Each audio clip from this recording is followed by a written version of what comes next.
Hi friends, good morning. చాయ్ తాగిర్రా? ఇప్పుడు మనం జర్నీ చేసేది మొత్తం ఫారెస్ట్ ఏరియా అన్నట. పోలీసు వాళ్ళు చెప్పారు 5 వరకు మనం ఫారెస్ట్ దాటేయాలన్నట, లేకపోతే ఇక్కడ జంతువులు ఉంటాయట, అడవి జంతువులు చూడాలి. ఇలా ప్రయత్నం చేయాలి, ఎట్టి పరిస్థితుల అడవి దాటేయాలి.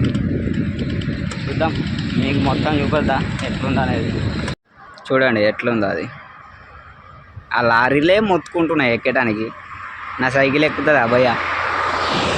అయినా ఈ సైకిల్ కంపెనీ వానికి మెచ్చుకోవాలి. కొన్నది 5,000 సైకిలే కానీ కొన్ని వేల కిలోమీటర్లు తిరుగుతుంది. మీరు అక్కడ చూసుకున్నట్టయితే అది రోడేనా భయ్య?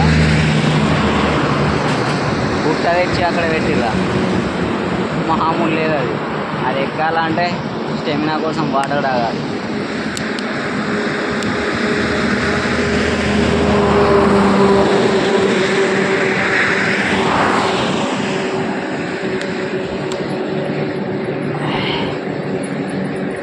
ఇప్పుడు ఎక్కాలి ఇక.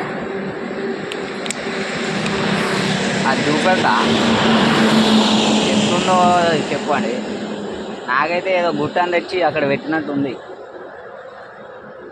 చూడండి ఈ తొవ్వలు చూడండి.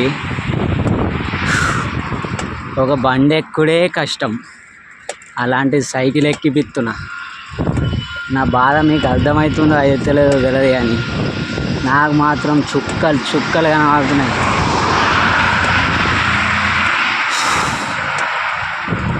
అంత పెద్ద పెద్ద తొవ్వలు ఉన్నాయి.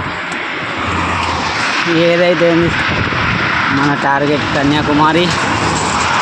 ఎన్ని కష్టాలు వచ్చినా ఖచ్చితంగా అయితే చేరుకుంటా కన్యాకుమారి.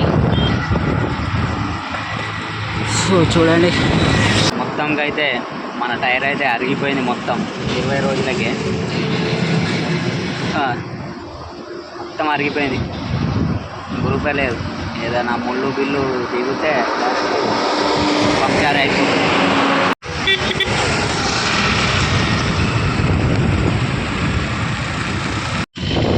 నేను వచ్చినప్పుడు ఎట్లుండే, ఇప్పుడు ఎట్లా అయిపోయినా మొత్తం పిచ్చపోలేక తయారైనా. ఓన్లో మహాన్ బాబులు 20 రూపాయలు కొడితే లిఫ్ట్. అక్కడ చూడొచ్చు కన్యాకుమారి 925 కిలోమీటర్లు ఉంది. ఇంకా మనం ఎంత దూరం పోతే అంత దూరం రోడే ఉంది. ఇల్లులు అయితే లేవు, మొత్తం జంగల్ ఏరియా.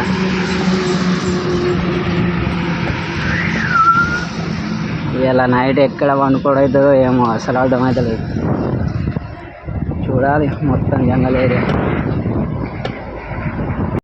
ఇలా నైట్ అయితే ఇదే పెట్రోల్ పంప్ కాడ మనం క్యాంపింగ్ అయితే వేసుకున్నాం. చూడొచ్చు.